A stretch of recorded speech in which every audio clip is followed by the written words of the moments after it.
Update sa Suzuki SX4. Ito po, tinitest drive namin sa rough road para makita natin kung mayroon pang kalampag yung kanyang sasakyan ni sir.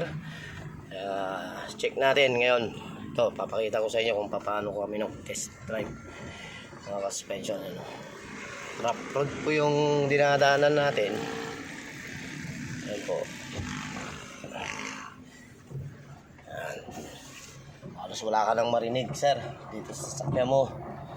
Kung makikita nyo po, puro ano yan, puro bato po, mga sand and gravel yan, off-road po yung daan, kaya dito natin malalaman kung kalampag pa yung kanyang sasakyan sir. Yan po.